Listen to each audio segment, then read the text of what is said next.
네. 처장님, 네, 말씀하십시오. 옆에 이상민 장관 계시고 옆에 사무총장 계세요. 대단히 신뢰한 말이면 한 분은 구수하셨죠, 윤석열. 그리고 귀하께서는 팔수하셨죠. 매우 친하시죠. 그리고 옆에는 한 분은 고등학교 후배님이시고 한 분은 친구분이십니다. 그런데 이런 판에 이완규 법제처장이 어떻게 헌재의 정치적 편협성 등을 이야기할 수 있습니까? 헌법 111조 아시죠? 압니다. 거기에 국회가 선출이라고 돼 있어요? 추천이라고 돼 있어요? 선출하고 돼 있습니다. 예? 선출한 자를 임명하고 선출하는 자로 돼 있죠. 그렇습니다. 임명한다로 돼 있죠. 그렇습니다. 그렇죠? 그렇습니다. 현재형입니다. 임명한다. 그거는 의무고 자연법으로 실행해야 되는 거예요. 영어로 할 때는 법에 대해서 shall이라고 쓰죠. will이라고 표현하지 않고 shall은 해야 하는 거예요. 의무. 다른 판단 요소가 헌법 111조에 단 한 글자도 안 들어가 있어요. 근데 어떻게 이완규 처장이 이런저런 말을 할 수 있어요? 들어가세요. 말 들을 필요 없어. 들어가십시오. 알겠습니다. 아까 선출이라고 하지 않고 추천이라고 했어요. 그죠? 그래서 제가 선출이라고 환기시켰죠? 맞아요. 선출한 건 맞는데. 그러니까 추천이야. 그러니까 증인께서는 헌법을 모른다 이거예요. 하는 거는 자, 대통령이 임명. 됐어요. 임명권이 아닙니다. 권한이 아니에요. 임명한다는 건 의무예요. 제2군단 부군단장님, 네, 부군단장입니다. 그 문상호 사령관이 법정에 나와서 대통령에게 여러 번 계엄 반대했다라고 말을 했어요. 가능한 이야기입니까? 문상호 사령관은 대통령을 만난 걸로 없는 걸로 알고 있습니다. 그러니까요. 그렇죠? 그리고 네. 노상원이 있고 김영현이 있는데 이를 제끼고 대통령에 여러 번 반대했다 이런 의사 표시할 수 있습니까? 없죠. 만난 적도 없고. 네, 오로지 김영현, 노상원을 통해서 명령 지시 받은 거죠. 그렇습니다. 그런데 왜 노상원은 김영현과 문상호에 대해서 이렇게 영향력이 있을 수 있을까요? 답변해 주십시오. 저는 다르게 보는 게 김용현 장관이 노상원한테 영향력이 있고 노상원 사령관이 문상호 사령관한테 영향력이 있고 또 그거는 제가 저도 현직에 있지만 그것을 계엄을 준비하고 실행하고 하는 문제는 사실 노상원 사령관을 보고 할 수는 없습니다. 그 위에 있는 장관이나 대통령을 보고 하는 거지. 예. 그래서 영향력 같은 거는 장관이나 오히려 그 위에 대통령 때문에 준비하고 실행하는 걸로. 문상호는 김영현이나 대통령을 보고 준비를 했다 이 말씀이죠. 네, 군대 조직 특성상 그렇습니다. 그런데 왜 노상호는 이렇게 우리 상상 밖의 일을 준비할 수 있을까?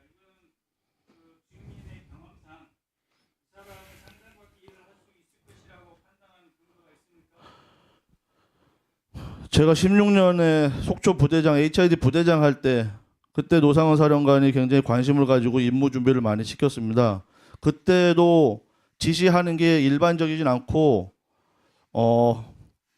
좀 시나리오, 영화 이런 데서 보는 거를 많이 응용해 가지고 하는데 그 계엄 수첩에 나오는 용어들은 다른 사람들은 그거를 그냥 혼자 상상이라고 이렇게 일반적으로 생각을 하던데 저는 노상원 사령관이라고 사령관이면 가능하다고 판단을 했습니다. 그건 제가 겪은 경험 때문에 그렇습니다. 그래서 이거를 제가 얘기를 해야 되나 말아야 되나 굉장히 고민스러운데 있는 그대로 말씀을 드리겠습니다. 16년에 대북 임무 준비를 중요한 임무 준비를 했습니다. 그리고 그걸 한 6개월 정도 이렇게 계속 준비를 했는데 그 지시 중에 하나가 다른 불합리한 지시도 있었는데 그건 제가 다 안고 가고 할 수 있지만 또 안전하게 제가 만들면 되는데 노상원 사령관이 임무 끝나고 요원들을 제거하라고 그렇게 지시를 했었습니다. 그래서 어떻게 제거하냐 하니까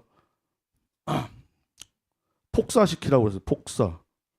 그래서 폭사의 방법이 원격 폭파 조끼를 입혀가지고 임무 끝나면은 들어오기 전에 폭사시키라고 그래서 저는 그 얘기 듣고 이건 같이 이게 하면 안 되겠다 이런 생각이 들었고 그 앞에서는 얘기를 안 했는데 속으로는 뭐 굉장히 좀 이렇게 막 그 쌍욕 같은 게 나왔고 전화 끊고 나서도 계속 저 혼자 막 그런 어떤 감정과 뭐 자연스럽게 막 욕을 막 뭐 뱉기도 했는데 결국은 그거를 얘기를 안 한 건 얘기하면은 또 뭐 사령 부대장도 교체되고 다른 방법을 할 수 있기 때문에 결국은 그걸 제가 안고 제가 준비 안 하고 안 하기만 하면 되는 거니까 저는 100% 안전하게 다 살려서 돌아오는 게 목표이기 때문에 그런 지시가 있었기 때문에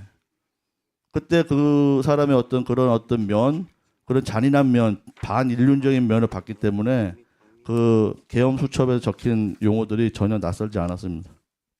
이상입니다. 아, 저는 뭐 충격적이라서 지금 이 정신이 지금 아주 황홀지경입니다. 네, 네, 하십시오. 네, 하십시오. 네, 네. 2분 넣어주세요. 그래서 부군단장님은 이미 그때부터 노상원에게 너는 고집이 세지 아직도 그러냐 하는 분으로 이렇게 찍혀 있었겠네요. 그때는 티를 안 냈습니다. 그게 티를 내서 의미 있는 게 아니고 예. 또 그분 성격이 뭐 제가 그걸 안 하면은 또 어떤 거기 교체를 해가지고 할 수도 있기 때문에 그건 제가 안고 가면 되는 거고 노상원 사령관은 특수의 비전문가이기 때문에 뭐 제가 안 하면은 안전하게 임무하고 복귀시키면 되는 겁니다. 그렇죠. 문상호도 특수 비전문가죠. 네, 820이 아니죠. 네. 그러면 김용현은 왜 노상원을 가까이 두고 22번씩 만나고 거의 매일 통화를 하고 12월 3일 4일은 거의 하루 종일 폰을 갖고 있었는데 왜 김용현은 노상원을 써야 됐을까 하는 거하고 두 번째는 수거 대상, 수집소, 북한군 복장, 미군 사례, 정치 납치, 백령도 작전, NLL, 북한 도발 유도 이런 것들의 메모는 김영현하고 대화의 결과 아니겠습니까?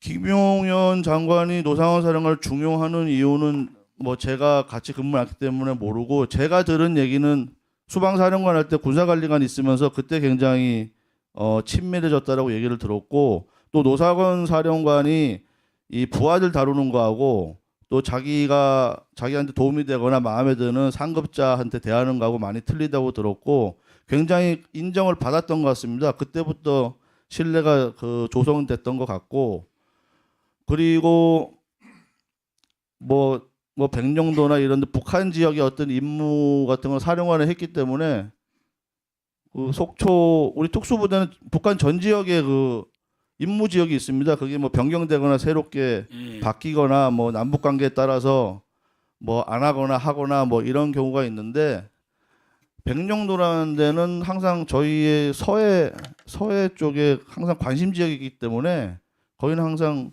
뭔가는 준비를 하고 있습니다. 위원장님, 지금 증언하는 자가 자신이 얘기하는 것에 대해서 하는데 잠깐만요. 지금 군사적인 상당히 중요한 얘기들을 잠깐만요. 지금 무분별하게 얘기를 하고 있습니다. 장관님, 위원장님.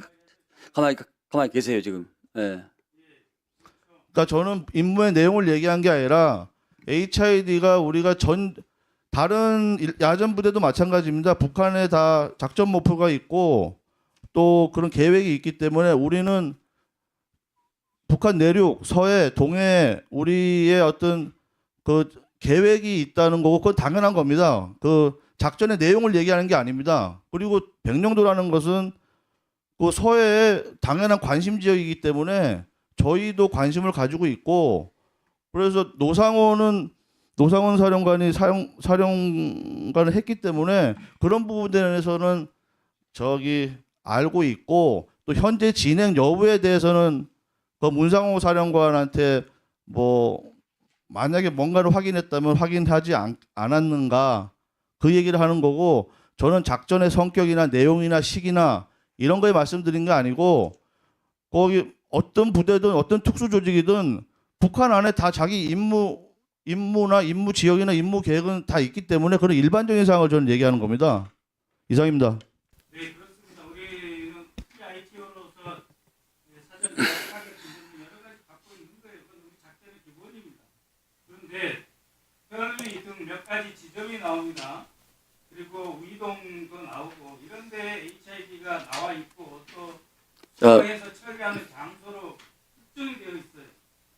그런 모든 점이 이것은 상상의 세계가 아니라 실행의 영역으로 김영현과 세워놨다 이렇게 보는 것이 맞겠죠. 그리고 존경하는 이것의 진심입니다. 존경하는 장관 대리님께서는 화내지 마시고 작전 파트하고 정보 파트는 다르지 않습니다. 그렇기 때문에 화내지 마시고 지난번에도 제가 HID 바깥에 나와 있는 요 남들 같은 화내고 그러는데 화내지 마시고 자 마무리해 주세요. 모르는 부서가 많이 있어요. 제 직속인 부서도 제가 모르는 부서가 있어도 제가 아는 체 안 하는 경우도 많이 있습니다. 그거는 장관 직무대행께서 다 아시고 아셔야 되지만 모르는 부분도 있을 수 있는 겁니다. 그게 조직이 큰 국방부의 특성이고 군의 특성이고 국제부도 마찬가지예요. 그러니까 존경하는 장관 직무대행께서는 여러 가지 화나신 것입니다. 네. 자 우리 박민우 장군님 2016년도에 특수 임무를 마치고 돌아온 요원들을 노상원이라는 사람이 경련을 못 올지언정 폭파시키라겠다는 말이 이게 사실입니까? 네, 사실입니다. 사람이 물건입니까? 그래서 제가 분노한 겁니다. 그걸 또 부하들한테 얘기는 하지 않았습니다. 노상원이 얘기한 걸 저도 확인했고 저만 알고 있었고 그래서 그 당시에 그 기억이 있기 때문에 뭐 그 노상원하고 뭘 이렇게 한다는 게 저는 만약에 제가 여단장 있었으면은 노상원하고는 안 했을 겁니다. 네, 금수만 또 못 온 사람이구만요. 자, 그러면 지금부터 잠시만 주목해 주시기 바랍니다. 제가 구독자분들을 위해서 선물 하나를 준비했는데요. 제가 항상 여러분들께 드리는 말씀이 있습니다. 뉴스만 평소에 잘 챙겨보셔도 돈이 되고 돈을 벌 수 있다라고 말씀을 드렸는데요. 여러분들은 여기 보시는 삼성전자 뉴스를 보고 어떤 생각이 드세요? 아니면 정치인들의 뉴스, 날씨 뉴스를 보고는 어떤 생각이 드시나요? 그냥 뉴스만 보고 끝내는지 아니면 이 뉴스를 어떻게 이용할 수 있는지 이 부분을 고민하고 계시는지를 되물어보고 싶습니다. 그 이유가 뭐냐 하면 제가 지난번에 여러분들께 뭐라고 말씀을 드렸었죠? 지금은 반도체 섹터를 눈여겨보셔야 한다고 말씀드렸습니다. 그리고 나서 이런 썸네일들 뉴스를 통해서 많이 보셨을 겁니다. 반도체 내용이 이슈가 됐을 때 부자들은 어떻게 생각한다? 반도체 관련주들은 뭐가 있는지, 어떤 종목이 가장 좋은지, 어디에 투자해야 돈이 몰리는지 자연스럽게 생각한다고 제가 말씀을 드렸죠. 그 이유가 뭐냐 하면 부자들이 봤을 때는 이슈가 곧 돈으로 이어지고 그 이슈가 나에게 돈을 벌어준다는 경험적 확신이 있기 때문에 부자들은 항상 이런 사회적 이슈를 관심 있게 챙겨본다고 제가 말씀을 드렸습니다. 이번에도 마찬가지인데요. 제가 지난번에 시청자분들과 함께하는 주식으로 수익 내기 이벤트를 진행했었죠. 당연히 100% 무료로 진행을 했었고요. 여기 보시면 아시겠지만 제가 지난번에도 구독이라고 보내주신 모든 시청자분들께 반도체 관련주 중에 가장 크게 급등할 딱 한 종목, 많은 종목도 아니라 한미반도체 한 종목을 여러분들께 추천드렸어요. 그러면서 여기 나와 있는 대로 정확히 얼마에 매수해야 하는지 그리고 수익률이 어느 정도 나왔을 때 팔아야 하는지를 이런 부분들까지 여러분들에게 정확히 알려드렸었는데 지금 실제로 어떻게 되었다? 오른쪽을 보시면 아시겠지만 제가 지난번 문자 발송으로 이 한미 반도체를 소개해드리고 나서 실제로 이렇게 5배 이상 어마무시한 상승이 나왔습니다. 100만 원만 투자를 했어도 무려 500만 원이 넘는 수익금이 생긴 거죠. 그래서 당시에도 굉장히 많은 분들이 제가 드린 이 한미 반도체로 수익을 내실 수가 있으셨을 텐데요. 다시 한번 축하드린다고 말씀을 드리겠고 이번에도 마찬가지입니다. 앞으로도 2024년, 2025년 계속해서 기대해볼 섹터는 AI입니다. 그 중에서도 AI 반도체는 그 누구도 부정할 수 없는 미래성장 산업입니다. 그러면 우리가 어떻게 생각해 볼 수 있을까요? AI 반도체 종목 중에 앞으로 크게 대장 역할을 하면서 10배 이상 급등할 수 있는 템베고 종목을 지금부터 열심히 추적해야 한다는 겁니다. 큰 돈을 투자하지 않더라도 월급의 일부분 아주 소액이라도 이 종목을 모아가야 수백 %의 수익률을 손에 쥘 수 있는 것이죠.